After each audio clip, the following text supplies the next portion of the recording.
Voici donc Djerba, cette île que l'histoire et la légende se disputent. Un univers à part dans une Méditerranée agitée, un coin de paradis dans un sud tunisien désertique. Djerba, l'île de l'autophage. Souvenez-vous, Homère y faisait débarquer son disque il y a de cela plus de 3000 ans. L'île, dit-on, produisait alors le lotos, ce délicieux fruit qui suscitait l'idée. Les compagnons du navigateur en appréciaient tellement les vertus qu'ils faillit réguler leur taxe. Mais cette belle légende, tout comme celle des pommes d'or du jardin des Hespérides, ne représentait probablement pour Homère qu'une allégorie poétique, un symbole de la douceur de vivre sur ces rivages polynésiens, une évocation imagée de l'unique île hospitalière dans le périple d'Ulysse.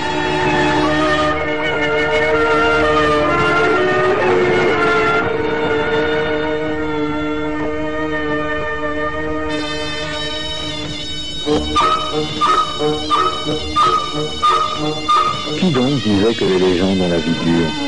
On en douterait en traversant une campagne djerbienne en apparence fermée sur elle-même. Un paysage naïf d'oliviers, de palmiers parsemés au hasard, des jardins à la mesure de l'homme, des sentiers tortueux et des clôtures pour soustraire aux regards indiscrets le Menzel familial. Le Menzel, cette austère bâtisse blanche à l'architecture si typique de Djerba. On la dirait un château fort avec ses tours d'angle carrés, une citadelle qui semble jurer avec l'hospitalité légendaire de l'île.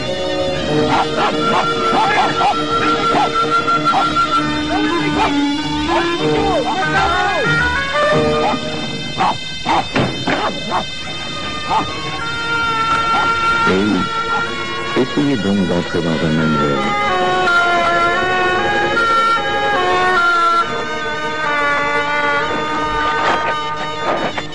Mais une fois à l'intérieur, c'est un monde biblique qui s'offre à votre regard, soudain indiscret.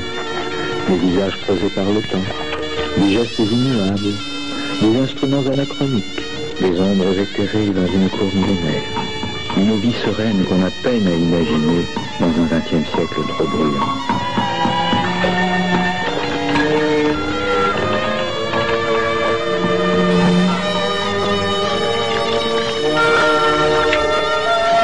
C'est l'heure des ablutions. Dans les pièces longilignes du Menzel, la maîtresse des lieux s'empresse de brûler de l'encens pour éloigner les mauvais esprits. Penserait-elle à nous par hasard? On ne le saura jamais. Non, malgré les apparences, le djerbien n'est pas xénophobe. Il est tout simplement un individualiste, acharné à protéger sa vie privée et sa liberté dans le cadre du splendide isolement de son Menzel.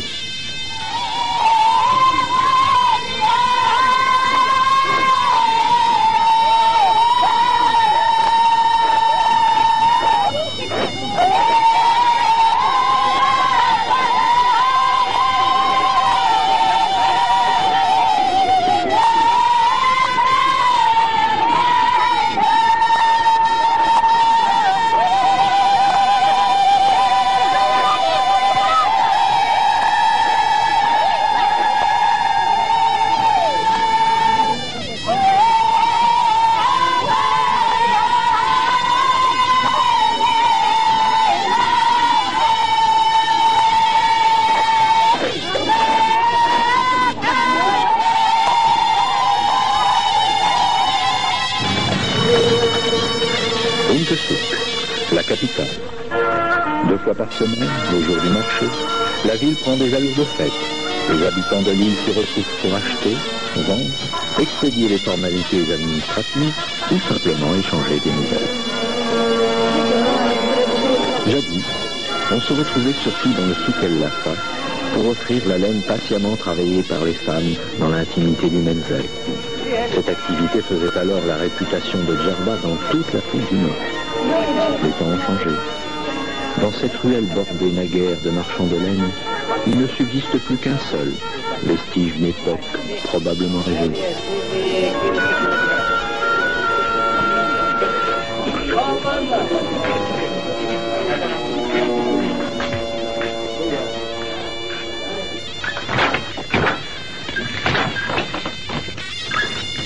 Et pourtant, les les vieux tisserands de Mélita ou de ses briquets, dans la pénombre de leurs ateliers à l'architecture si originale, malgré une concurrence industrielle sans merci, continuent de tisser le temps, comme il y a des millénaires.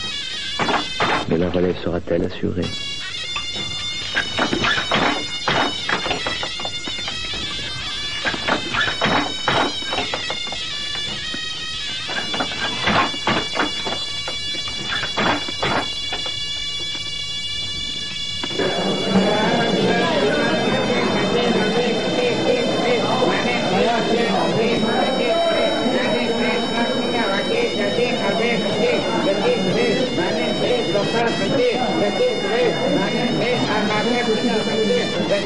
Le Djerbien est aussi et surtout un homme de la mer, un pêcheur qui fait encore appel aux bonnes vieilles techniques d'autrefois, comme celles des pêcheries fixes.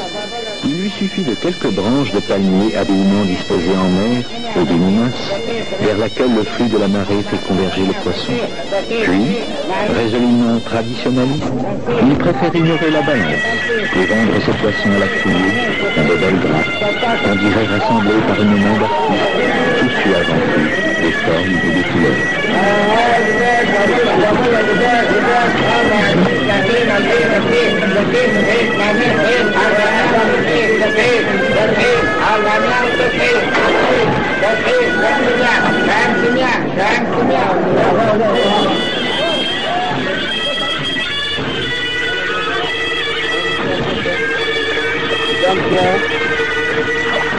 Mais quelques grappes de poissons ne suffisent pas aux besoins de la famille.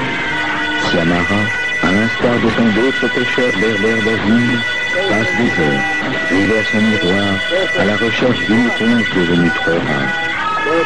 Dérisoire Neptune ou maître du temps, il semble aussi anachronique que ses harpons primitifs.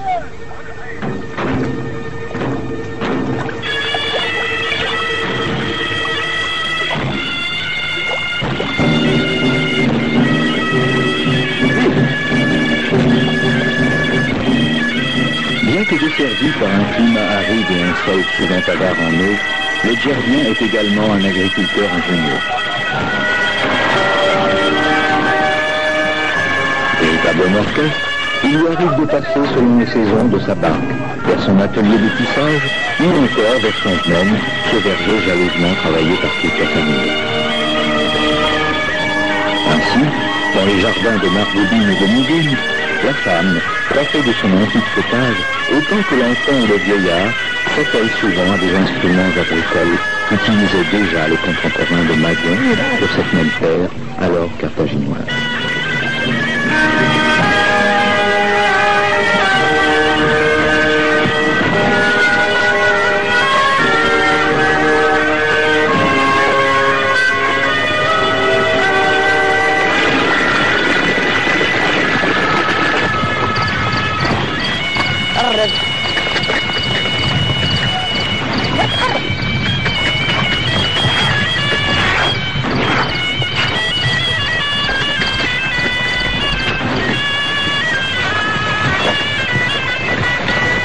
Mais la récolte n'est plus à la mesure des besoins. Pas seulement à cause du manque d'eau ou de la pauvreté des terrains. Désormais, les bras aussi se font rares. Le Djerbien, cet insulaire jadis viscéralement attaché à son île, unique. Vers des cieux plus cléments, avec la ferme intention de faire fortune dans le négoce, pour lequel il est particulièrement doué, et l'espoir fugace de retourner un jour vers l'île pour mieux la maîtriser.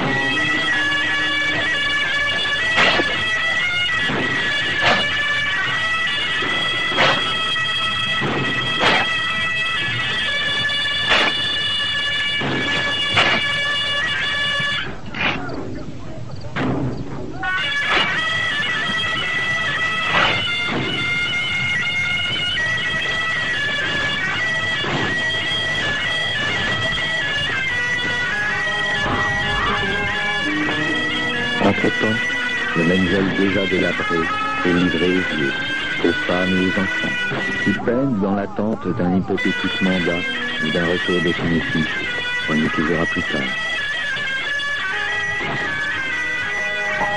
Mais que l'homme soit ici ou ailleurs, la corvée de l'eau, ce qui est aussi rare à Djerba, revient traditionnellement à la femme.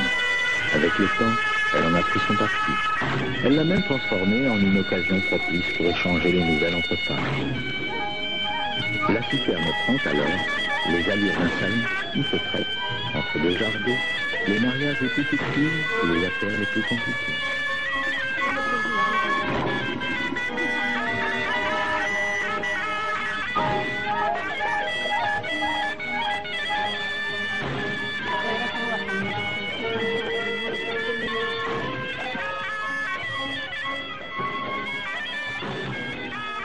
Sérieusement, contre les plus grands maîtres de la Méditerranée, bien peu de choses. Seul le vent, dans le grand fort espagnol à Umtesuk, semble encore évoquer au gré des rafales les échos de sanglantes batailles et de sièges inexorables. Le Djerbien s'est depuis assachi. Même la fameuse tour des crânes, élevée par Dragut en 1560, a disparu. Il n'en reste que ce pudique monument, souvenir d'un temps déjà lointain. أكبر الله أكبر أكبر أشهد أن لا إله إلا الله. C'est finalement la religion de Mohammed qui s'est imposée à Djerba. C'est l'islam qui a donné à l'île sa physionomie définitive et son architecture originale.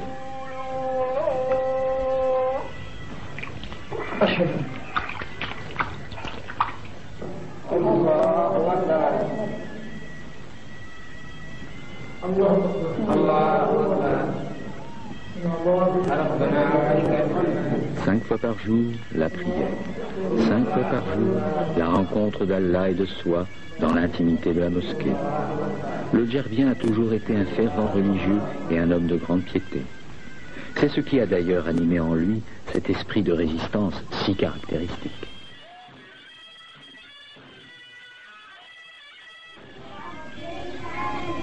الرحمن الرحيم مالك يوم الدين إياك نعبد وإياك نستعين اهدنا الصراط. Elles sont plus de 300 à se dresser dans la campagne djerbienne, immuables et immaculées, grâce aux efforts incessants des fidèles. Elles ont la candeur et le charme d'un château de sable sorti d'un rêve d'enfant. Qu'elles traduisent dans leur architecture sobre le dépouillement et le puritanisme ibadite, ou dans leur majesté l'apparat et la magnificence de l'orthodoxie malékite, les mosquées djerbiennes constituent non seulement des lieux de culte et de ferveur religieuse, mais aussi des refuges dans les périodes d'insécurité et des centres d'enseignement coranique toujours appréciés.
Marbouba, la bien-aimée, se marie. Quelque part entre Cédriane et Elmey, les mêmes sont en fête. On attend encore le prince charmant, qui revient de loin, après avoir bravé le désespoir de l'immigration des années 2000. Mais la fête sera réservée et modeste. Le mariage, resté lui aussi dans la tradition, est une affaire strictement intime où l'étranger est rarement toléré. Marbouba, la bien-aimée, se marie. La tradition est sauve et la vie continue. Peut-être.